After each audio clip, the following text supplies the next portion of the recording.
All right, we're going to do a review on the Poseidon X. I got a Poseidon X. I turned it into like a city all-road bike gravel grinder. I got this to replace my Cannondale T400. The Cannondale was a 95 from 1995. It was a touring bike.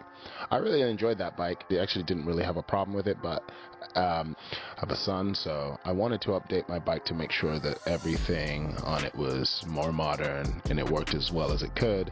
I wanted to get updated braking, the disc brake bikes, the old school bike was a cantilever bike, wider tires, and so my journey led me down the path of looking through trying to get another touring bike. And so as I was looking for touring bikes, I stumbled onto the category of gravel bike, which at that time I had no idea what that was. And so I was like, okay, what are these gravel bikes and what's the difference? And then my initial response was, oh, these are just cyclocross style bikes. But then as I got a little deeper, I was like, these aren't cyclocross bikes, they're different. But what is the difference? And then as I started to do more research on the, touring bikes, gravel bikes, I started to realize more that the gravel bike is what I've always wanted. I always wanted if I had to ride a road style bike, I acknowledge that they're faster, they're better for endurance, but I also just wanted wider tires. On my Cannondale T400, it initially came with like 25s or something like that, and so I replaced the skinny tires, but then I started to be like, well, I don't want to ride on skinny tires. It's not fun, it's not comfortable for me, I'm not racing, I don't care. I rode on 32s. Little did I know I could have ridden even wider, but the common knowledge back then was the thinner, the faster, the better. And to me, I'm like, I had no problem riding 32 at lower pressures. I was like, I enjoy it, and I didn't feel slower, and I felt faster on the descents. I felt more stable on going downhill. So I liked road bikes with wide tires. I already had a taste for that. Had I known I could go to a 38, I didn't know that till after I sold the bike. Ironically, when I started to look up the original specs, it was originally spec'd out with a 38 tire. So for me, I wanted a bike with wide tires, that I could fit wide tires but still was like a road style bike. And so the more and more I researched gravel bikes, the more and more I was like, oh, this is kind of exactly what I'm looking for. This is kind of like the touring bike but even a little bit more rugged. So what I was looking for was a road bike that was more rugged, and I like both drop bars and flat bars, but I also wanted one of each. I wanted one bike to have flat bars, and I wanted one bike for drop bars, so that the flat one could just be more for comfort and endurance. I could stay on the bike all day, I could go at slow paces and be comfortable all day. And so I did my research, and some of the bikes I was considering along the way, I ended up with the Poseidon X, but I also looked at the Redwood and was just kind of looking at the differences between those two. I was looking at the Marin DSX, the State 4130 Allroad, and also I looked at they have an aluminum one too, and the Husky Dogler. That was another kind of flat bar. I wanted things that were flat bar that I didn't have to convert. They came that way, but they were still considered in the gravel category, so it could still have some of the geometry of gravel bikes and some of the speed of gravel bikes. Because for me, the difference between a gravel bike and like getting a hybrid as far as a flat bar is the gravel bikes to me tend to be faster. The experience I had on a hybrid bike, it was just really not super pleasant. They're a little bit more heavier. They're not geared towards performance as much. They're geared towards comfort and leisure. And I feel gravel bikes, even the adventure category, are still more performance oriented than any type of hybrid. So I feel like for me, I still want it to be fast on the road. Not super fast, but I'm not going to be as fast as like a road bike, straight up road bike, but you're going to be pretty fast on a gravel bike, especially if you configure the right type of tires and the right type of drivetrain and you're on the right type of terrain. So they still are able to maintain and hold a decent amount of speed. They're more rugged than road bikes, so you can just if you're making it an all-road bike, you can just kind of ride over anything in the city. I can ride over gravel, I can jump curbs, I can just kind of the way you used to ride when you were a kid on your little single-speed mountainy type bike or whatever, or you had a mountain bike, you could just hop on curves and just go over gravel, go on road. You can do all that stuff, but it's faster. So that's one thing that I really appreciate about the gravel. I felt like the Cannondale was overall maybe faster on the straights, and I could push more, I could get more efficient power through it, but it wasn't as stable. So with the Poseidon X, it's just way more stable at high speeds. The 38 tires that I've put on it have made it way more stable. It came stock with 35, and so I ended up making some upgrades, and we'll talk about that a little bit. But first of all, I will talk a little bit about the pros and cons of this bike. Now, the configuration I got it in, because it was flat bar, the uprightness of it made it comfortable, makes it, you're able to sit on it for a long time. You can use it in a touring capacity, you can use it in a long distance capacity, but still it's rugged, so I love that about it. It's not slow, not the fastest bike in the universe, but for what it is, you can keep up with a decent amount of people. If someone's on a road bike, on a endurance bike, they're probably gonna, due to the upright position and the aerodynamics of the bike, you're probably not going to keep up with everyone, but you can keep up with a decent amount of people. And like I said, it's not the fastest thing, but it's not slow. Because it's able to be tubeless compatible, the road absorption with the tubeless setup is amazing, to the point where I have a carbon fiber bike and I have this bike which is aluminum, but I don't really notice much difference in the comfort and the stability in terms of just being able to ride over bumpy surfaces and not feel too much of the absorption, or the bike absorbing and the tubeless tires absorbing some of the shock. So now, another thing that was cool about the Poseidon X in particular is that it doesn't come through axle, but you could upgrade it. They have an option on their site to upgrade it. Either you buy the parts to upgrade it, or you can just buy the upgraded conversion kit with the wheels. They'll give you a through axle wheels as opposed to the 135 spacing that they have before. So that's pretty cool.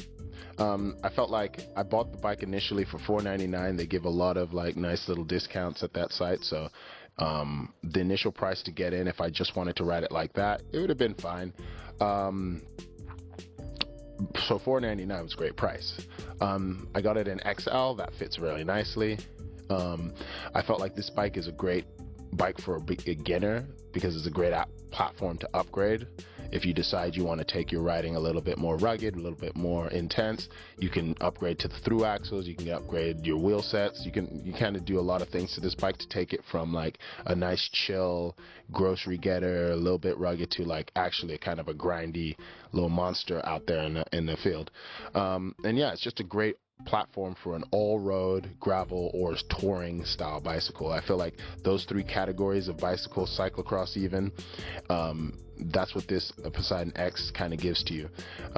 This descent in off-road situations and so it's decent in off-road single, I said descent, but it's decent in off-road single, in off-road situations, light off-road situations, light gravel, decent gravel, but light single track. I've taken it to mountain bike trails a little bit. Some of the mountain bike trails I went to a little bit too rugged for it, but light trails of off-road, you could go for a minute.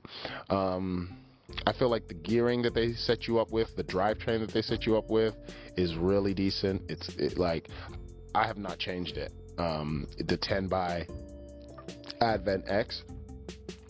I will say though, I got into a crash, and I don't know if there's a crash that did it or not, but I had to replace the derailleur.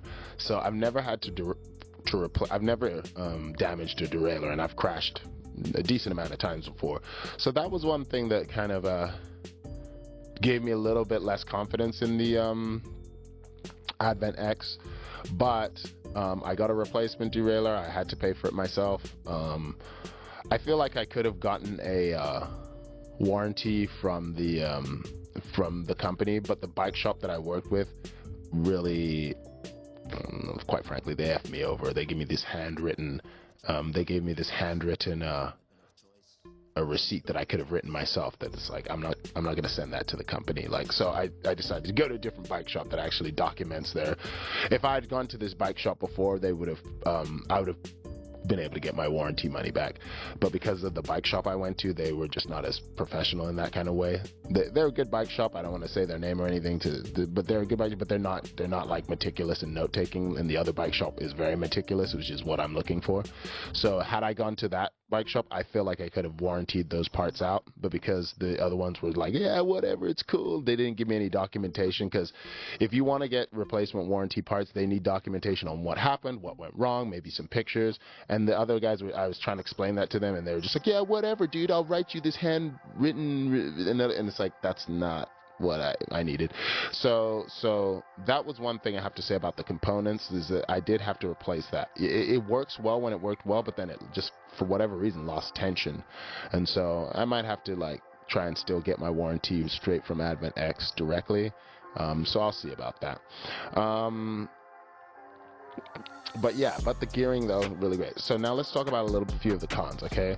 The option to upgrade to Thru Actual. So even though I think that that's a pro, I also wonder, like, should it just be that way anyway?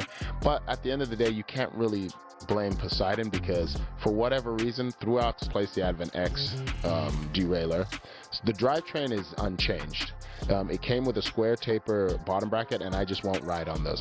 My personal belief is that I'm too heavy for those. I've always had problems on square tapers. They always creaked on me, and I just don't trust that technology for me, myself personally. I think if I was a lighter rider, it would not matter, but because of the weight I am, I think I just put two. I've always damaged my bottom brackets until I changed to the Holotech. Once I went to the Holotech, I've never had any problems. So that's one thing that if the bike doesn't come with, if it comes with square taper, I change it immediately. That's the first upgrade I will always make on a bike like that. Is I'm just gonna change out the crankset, because I don't need that thing failing on me at any time ever. And like I said, Holotechs have never failed on me. Maybe once, but not at the same rate. Very, very different. So those are the things in terms of that bike. Is if you're gonna get it like that and you want it to be more modern, it's gonna cost you about, let me say, like $1,200, $1,000 to $1,200 to get all the things. So the square taper bottom bracket did not like. The average braking power, the brakes were not amazing on the one I got. They had those old Tektro brakes. The saddle, didn't love the saddle. So all those things needed to be replaced, which if you're doing it over time, not a big deal. I was able to do it pretty much all at once, because part of it is I kind of like doing that stuff. I could have got a bike all the way it was, but I like customizing bikes, and if you have a little extra money to do that, and it's not, this Poseidon X wasn't a super expensive bike, so customizing it, having a little money, that's kind of where I was at. It's like, you can get a bike as is, a more expensive bike, but this was more fun to me. So it's not a mounted bike. That's another, I guess it's not a con, but it's just, I guess, some, kind of a con. It's not a mountain bike, limited off-road, but it's still capable in every city situation, and it's capable in light off-roading. The dropper post routing, I don't know if it has dropper post routing in there. I'd like someone who knows about this bike in particular if I'm wrong about that. And then also there's a toe overlap, which is, again, that's not a huge con, but once you ride a bike without it, it's pretty lovely to not have that. Especially now that I looked at some of these bikes that were in the contention, and a couple of them did not have the toe overlap, and I checked Bike Insights to look at the geometries of bikes. The Marin DSX and the Husky Doggler did not have that toe overlap. So those are now looking back, because I didn't think about toe overlap until one of the bikes that I had didn't have it, and I was like, whoa, this is amazing. Is this something I can look for in other bikes? And it certainly is something you can look for in other bikes. And in fact, the Husky Doggler is very forward about advertising that their bike frame eliminates the toe overlap, which is a great marketing tool for people who know about that. For someone like me, that makes me want to get that bike. And it's really like, that's one of the bikes that I would have if I knew everything that I know now, if you gave me the same option to buy a bike right now, I'd get the Husky Doggler because it's a little bit on sale. The prices are good. I like the Dior drivetrain. I probably like the Dior drivetrain, and I trust the Shimano Dior drivetrain more than the Advent X, even though when the Advent X is working, it works nicely. Just because of that one failure, I've never had a Dior fail on me, so that kind of makes me a little bit, I'd rather go with Shimano parts, even though I'm still saying Advent X is still, I still like it, honestly. Like, I still think they're a good group set. I just think the one I got just didn't, I had to replace it. So in the future, like, the two things that I would only change on my gravel bike is that the Husky Doggler has dropper post routing, and it has a little wider axle at the front, so it's a little bit more rugged for off-road, which I also like, and there is no toe overlap. So that is a bike that I would get in replacement. Now, having a 10-speed, I was very reticent of having. I was like, oh, I don't know if I can get a 10-speed bike, because my other bike was 27-speed. But the gear ranging that they give you on the Sword Advent, that you can get to a 48 cog at the back, you could probably get even a little bit bigger if you adjust the B-limit screw. But so I run a 40 on the front and 1148 at the back. I can get up everything that I need to, that I used to be able to get up with my old Cannondale. So that was kind of the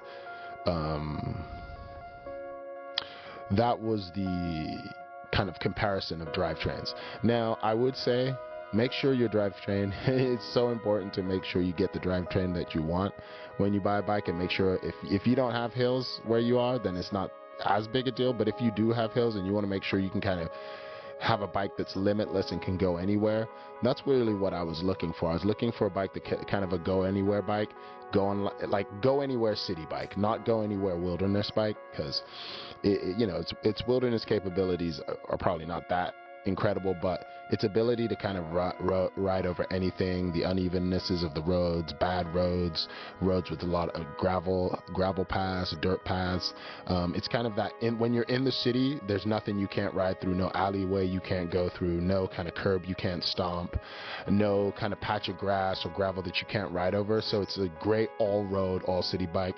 The tubeless tires have worked pretty well. On my other bike, they've worked darn near flawlessly. On this bike, they've worked, I would say, like really well. Like I've had some punctures, but everything has fixed itself. Nothing major. I like having tubeless tires, but I also like tubes. So the thing about tubeless tires is they're more comfortable, and I feel like they roll better. But tubes is less maintenance. Like But tubeless, you can get a little bit more rugged in your riding, and you feel confident riding over more rugged things. So that's the thing, is if you ride with tubes, I feel like it changes your riding style a little bit. I don't know that people talk about that much, but for me, tubes, I'm going to ride a little bit more conservatively, whereas tubeless, I ride a little more adventurously, if that makes any sense. So but the verdict's still out, because it's more of an all-road configuration. I could definitely ride tubes and it would be fine, and I could probably get some faster rolling tires with it. So that's something to consider. But overall, I think this is a fantastic bike. I really love it. The customer service, I was able to call someone at the company that made me feel really, really comfortable, and I really, really enjoyed that. Some of the changes, possibly use Shimano Dior drivetrain, but the Advent X speed has worked really well, except for that one thing I mentioned. I'd highly recommend it for someone looking for a rugged city bike that's capable of some light off-road gravel adventuring and some touring. The reason I initially bought it was the initial cost and the path to upgrading. I actually wanted to upgrade. Knowing everything I know now, I'd probably get the Husky Doggler, in all honesty. That being said, this is still a fantastic bike. For the value of the bike, I'd probably give it an A-. For the components, I'd give it a C. And for the geometry and fit, I got the extra large. I'm 6'2". I'd give it a B+. I feel like it fits really well. Also with the upgrade, I just let them, I didn't have them cut the stem. That's one thing about the one bike shop I was talking about that I kind of diss about they are wacky, so I like them. They're like, hey, if you get that new stem, just don't cut it so you can have a higher bar. You don't even need to put an extender or anything. I was like, oh, it's dope. So you see like that high stem on it. That's just the new fork, the conversion kit fork that just was not cut. We just put spacers in there and then put the bike on top. It's super comfortable. I'm like, I like this. I don't really want my hands to be too far down. Maybe I could cut it a bit, but it's been so comfortable that I probably would not do that, and I'd probably just leave it as it is. So, again, would I buy again? If the Husky Doggler and the Marin DSX didn't exist and I didn't know about toe overlap, I didn't know that you could get bikes that didn't have that, then I would buy it again. You know what I said? It's that good a bike. But because of those two small, like the dropper routing and just because it's not even that I really need a dropper post, but I'd like to have it just so for the option to try it for some more rugged adventures. So for that and definitely the toe overlap, I would get a different bike in the future. But all the other things considered, yeah, goodbye, especially for the price I paid for it. If you know, a lot of the YouTubers have gone over this bike. They talk about the brakes. You know what I'm saying? Like, I bought a pair of Shimano M200s for $40 to replace them. You know what I'm saying? If you're gonna buy $60 compression cable and you have the flat bar, don't do that. Just get the M200s. You got hydraulic brakes right there, very, very cheap. If you have the drop bars, then you can't put hydraulic calipers. You have to get a whole new set of shifters. But with the hydraulic brakes, I got the whole set I got 2 calipers, the brake levers, and I got 2 rotors for like $40 off AliExpress, you know. So as far as that goes for the flat bar, I would just go with Shimano M200. You can get a little adapters that make it from the whatever mount it is, post mount to flat mount. I got flat mount adapters from AliExpress also. They're like $10, so let's say $50 for the whole system. Or you could just get flat mount. There's flat mount flat bar levers that are probably like $60 to $80 for the set. For what they're trying to charge you for, especially for flat bars, don't get their brake upgrade. Their brake upgrade is like $300, when you can get like some dope hydraulic brakes on your flat bar for $80. So that's another thing on their site. I'm like, bro, just put M200s on there, or just put some flat bar hydraulics on your flat bars, you know. But I hear they're upgrading their brakes on their newer models, and I think that's a good thing. But yeah, so with the components, when I gave it that, like, you know, the C, it's like those brakes are definitely could be upgraded, you know what I'm saying?